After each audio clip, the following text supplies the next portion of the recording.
CatSynth TV. Hey everybody, CatSynth TV, and today we are looking at the new Emulator II V from Arturia. I'm particularly excited about this one, as E-MU has a special place in my heart. But first, please do subscribe to this channel for more synthesizer demos coming out regularly, and please do consider supporting us via Patreon or Ko-Fi, links in the description below. Following the success of the Synclavier and Fairlight CMI, E-MU Systems released their own line of digital sampling synthesizers, starting with the original emulator in 1981. It was a simple system that allowed users to load or record samples and play them back from the keyboard. It used 5¼ floppy disk for storage. Anyone remember floppy disks? The Emulator II was released in 1984 and added several features including a resonant analog filter and a compander that allowed for higher sound fidelity of the 8-bit samples. It was a very successful and popular instrument, becoming the affordable alternative to the Synclavier and Fairlight, and the sound of its unique circuitry is still recognized to this day. It was followed up with the Emulator III, the Emulator IV, which introduced the EOS operating system, and finally the software version, Emulator X, in 2004. I had the privilege of working on this last one. The Emulator II V recreates the look and feel of the original with the distinctive front panel, keyboard, and even the floppy drive. I like the touch of having a couple of floppy disks in the background, and clicking on the drive brings up the screen for patch loading and management. Let's listen to a sound now.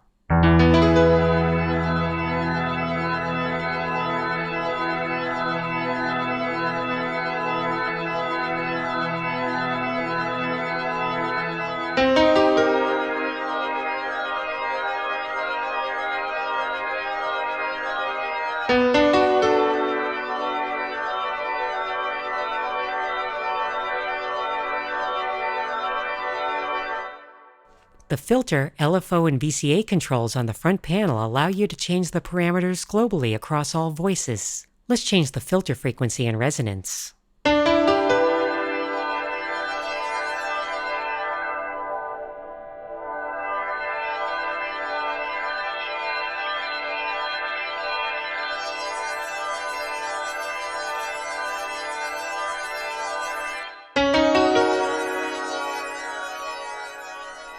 We can also change the VCA envelope or LFO.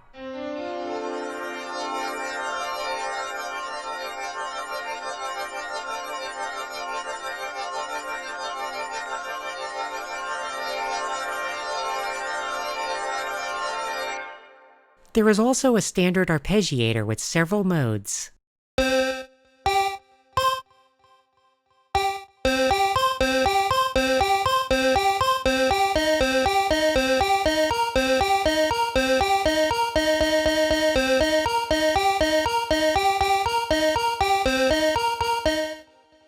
Okay, let's go back to the Dreammaker preset and open up the Advanced screen. Here we can view and modify the individual voices of a preset, up to 8 in total. There are panels for parameter editing, assigning voices on the keyboard, and setting global effects. Let's go back to the Edit panel. Note the Offset Assign button. We'll come back to it later. Here we can view and change the sample associated with this voice, as well as edit the voice-specific filter, LFO, and VCA. Let's change some of the parameters now.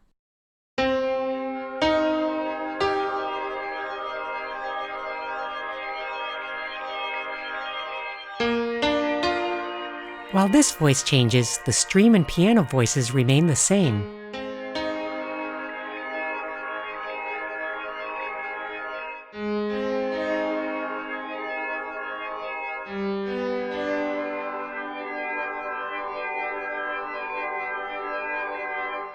Okay, now let's look at the sample selection. We'll focus on voice 2.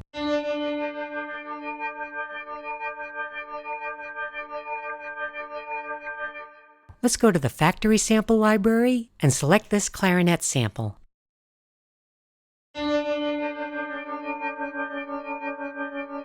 It's not tuned to the current note, so let's transpose it up a half step. Detune it a bit just for fun. You can also change the loop points, but let's leave them alone for now. We can adjust the filter and VCA parameters to go with the new sample.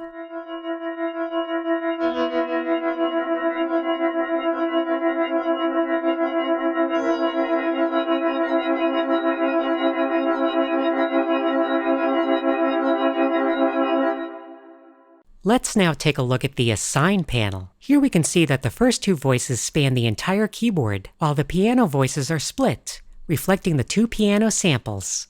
We can assign the reference key from which the samples will be stretched, and we can add tapers to crossfade samples across the keyboard. Now I'm going to bring up a different preset. We can see how these different CS816 samples are layered across the keyboard.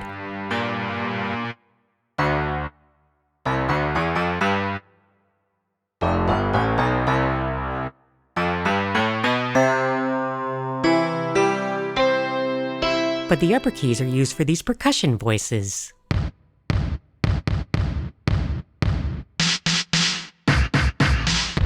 We can of course play them all together.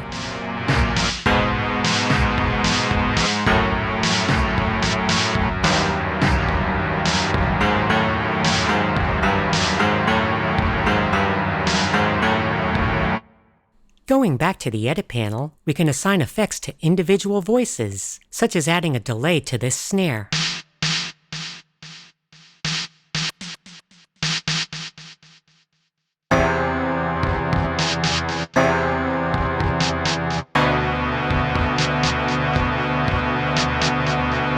Here we see a layered instrument that emulates, see what I did there? A TR-606 drum machine.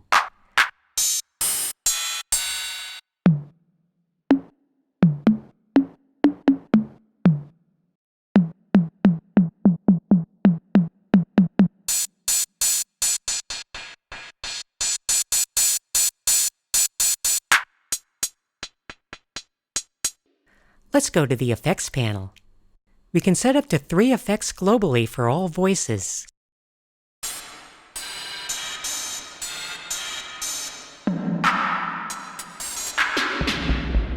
The global effects are also accessible from the main panel.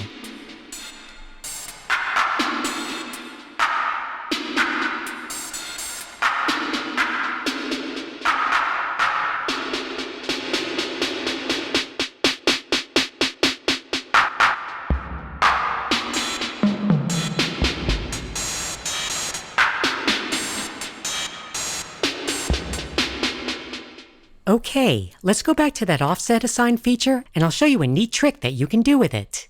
This preset has 3 voices, all using the same sample.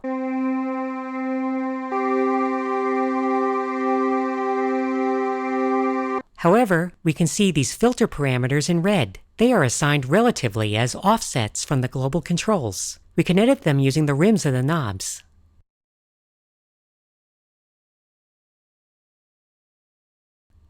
By having 3 different offset amounts on the filters, we create a complex phasing and filtering effect.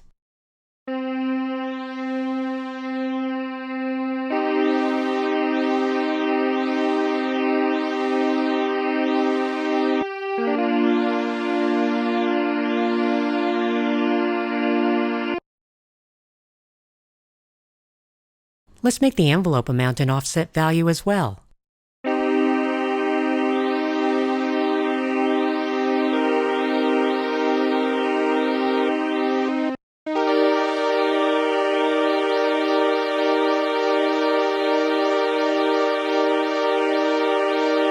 Okay, let's go back to the main screen and change the global filter parameters.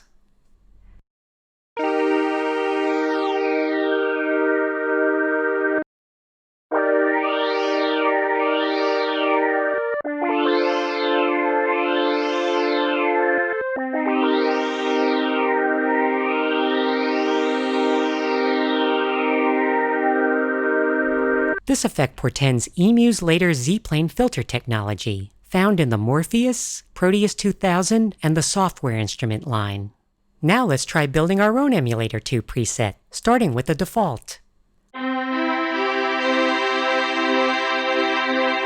Let's add a second voice using the same string sample.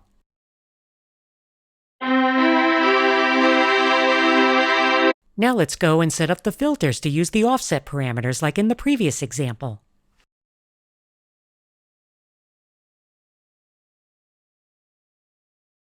Over on the Assign panel, let's set the right wheel or mod wheel to control filter frequency.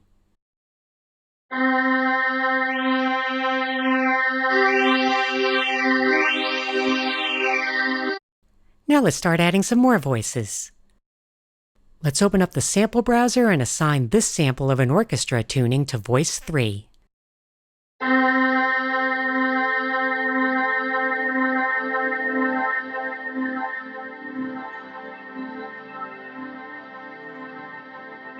Tweak the VCA levels a bit and add some LFO.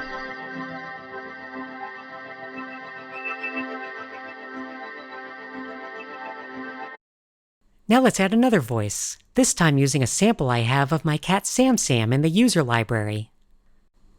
Let's solo out this voice to hear it.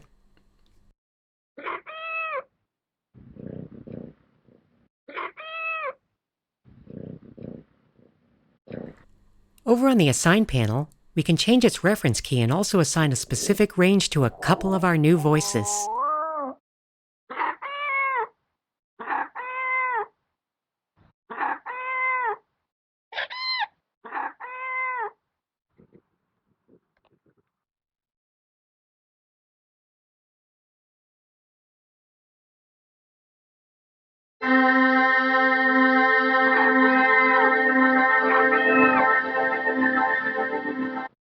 Sam Sam's sample is a lot softer than the factory sounds, so let's increase its gain value.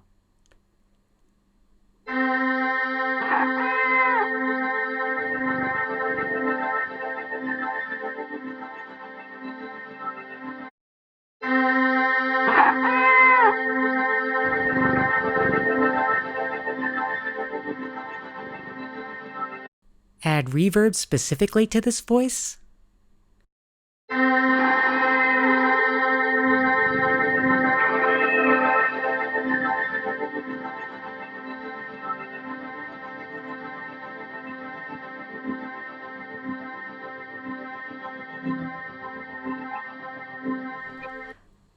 Those strings still dominate, so let's lower their levels a bit.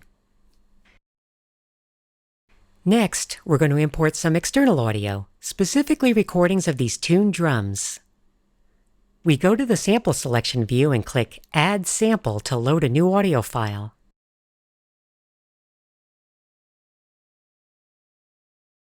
Solo it out and listen to it on different keys.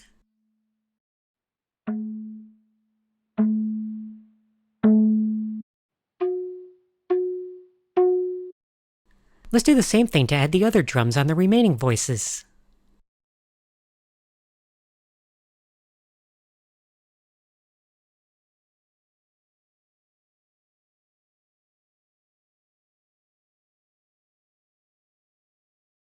Okay, let's solo the 4 drums and listen to them together.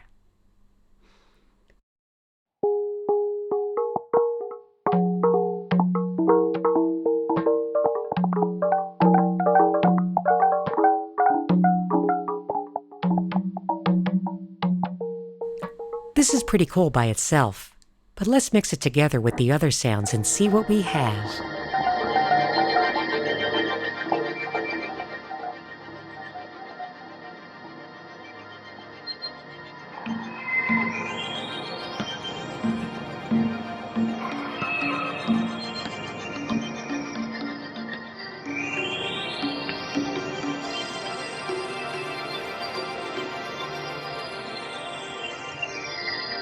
In the remainder of this video, we'll explore some of the factory presets.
We hope you have enjoyed this look at the Emulator II V and have a taste for some of the things it can do in your own music. To find out more, please visit Arturia.com and check out the description below this video. Thanks for watching. Check out more at www.catsynth.com and please subscribe to CatSynth TV.